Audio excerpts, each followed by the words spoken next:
Hey Josh, how's it going? Not much, man. I heard you had a problem. You texted me, so we couldn't do this in person. I apologize, but I'll give you my best through Zoom. So what's the problem, bro? A lot of people come to me with their problems, so hopefully I can help you with yours too. So Well, I'm trying to become an actor, and my acting teacher, he's telling me that I should play the bad guy.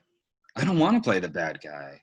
I want to play the good guy, you know? The good guys always win at the end, and the bad guys, well, they kind of same thing with sidekicks, you know? He wants me to become a sidekick. yeah, I don't think I want to be the sidekick. They don't okay, do much. okay. How can how can I do that? So Got first of any all, I mean, like that's completely natural. I mean, you're not the only actor to have experienced something like that because I'm an actor too. So I would say, like, as an actor, it's about think of it like Shakespeare. Because the thing, I'll just give you a brief overview of Shakespeare. Is like if you watch Romeo and Juliet, or if you don't like watching the play, if you don't like reading the play, try watching the Leonardo DiCaprio version where he was Romeo. And that I feel like anyone that for me I like Shakespeare, so watching that was a bonus. But some people that don't like Shakespeare, I've asked them, and they've told me that watching the Leonardo DiCaprio version is the best. But basically, Shakespeare wants you to basically feel the connections with the character, like the emotion. Like, no, Romeo, don't drink the poison. Julia is not really dead. Or when you, so then the point of Shakespeare is for you to feel that. So I feel like even though Shakespeare, it was many years, it was so long, like thousands of years ago. It's like the work that what he was about as an actor and how he wanted the audience to relate and connect with the pieces and feel the emotions needed. That exists in any show and anything. So it's like I feel like his mark on acting was key. So I'm just sharing that with you so you understand, because then it's gonna go into how what I'm gonna share with you next. So I'm gonna come in as different characters, and you're gonna see what I'm trying to share. So I'll be right back.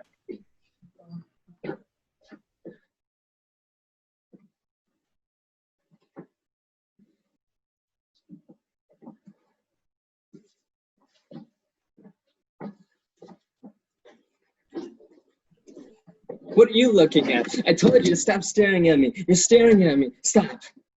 Okay, so you see how I came in as a grumpy guy, like a little bit reading my book. I'm doing my own thing. I don't care. But then you're staring at me. I'm like, stop it.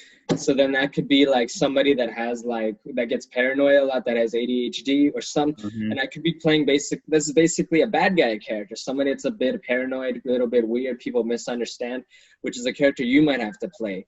So then it's easy in this situation to judge. But like I said, the way to bring a character to life, regardless of if you have to dance, like swing around, or you have to like sing, or it's all about feeling a form of like understanding of where the character is coming from, about their background, so you get a better perspective before you judge it.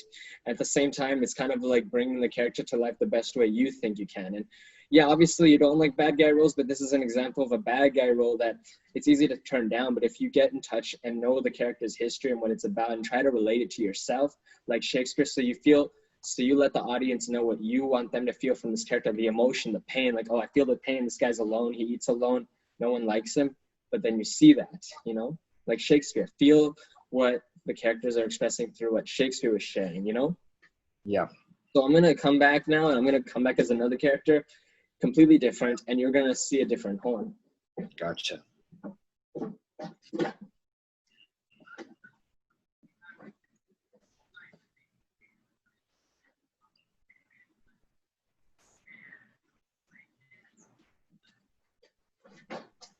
I love you too.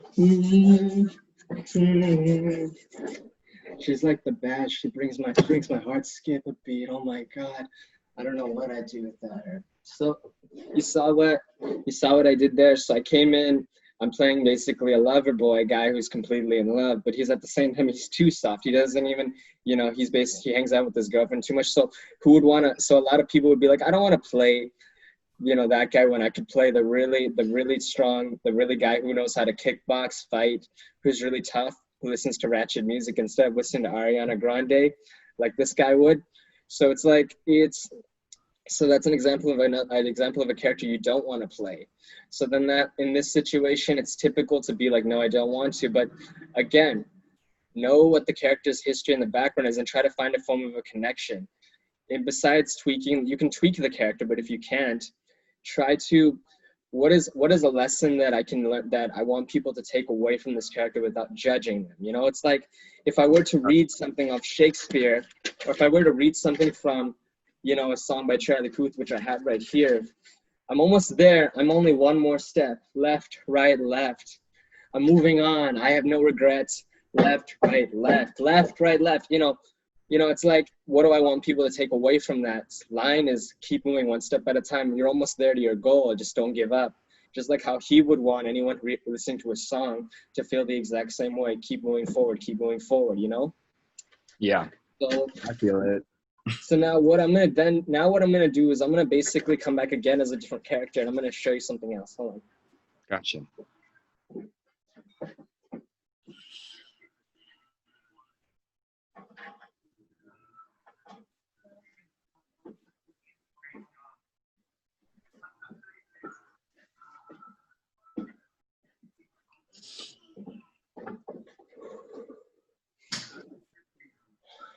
I love vaping, but like you saw, I don't really care about life. I just do my own thing. I love vaping. I like doing what I like. I like getting high. But you see, it's all about, it's so, that is an example, again, of a character that can be bad, you can interpret. But at the same time, what if in the end you find that he it's like, again, bad guy character, interpreting bad, but it's like, what if you found that he's a singer and he sings actually the song that I have here on the back, which is basically like, you know, a song like Riptide by Vance Joy, and he's like, and getting high is the only way to get connected to the song. So he's like, this is movie that I think you're right. This guy decides to quit his job and head to New York City. This cowboy's running from himself. He's been living on the highest shelf. Oh, oh, and the come on starts later, running down to the riptide. You see, it's all about, so it's like, it's easy to judge that character that you were playing and be like, he's a bad guy, he vapes, he doesn't do drugs. But if you found that, before you turn it down, look into the script, look at the character, you see that he's a singer. And the reason he gets high is to get connected to the song, to feel calm, because if he doesn't vape, he's not able to calm down and relax, and he can't sing well. So you see, everything that I hit on, you know, I hit on different principles, but the next thing I'm going to hit on is the final character, which I'm going to bring to you. And I know you're probably thinking, dude, you hit on all these different roles. So why on earth are you continuing? So I'll give you one more. Hold on.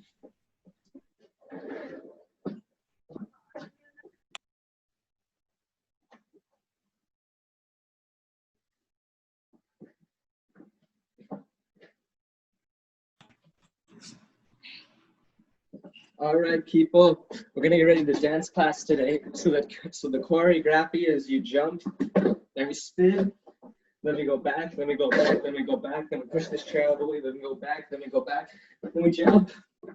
And then what we're gonna do afterwards is we're gonna get more in touch with the choreography and the beauty of the song, which is we're in New York City, we're dancing in front of millions of people. It's the New Year's Eve. Ariana Grande is to our left. We're gonna basically bring the song to life through our dance moves. So this is the choreography. This is what we're gonna be doing.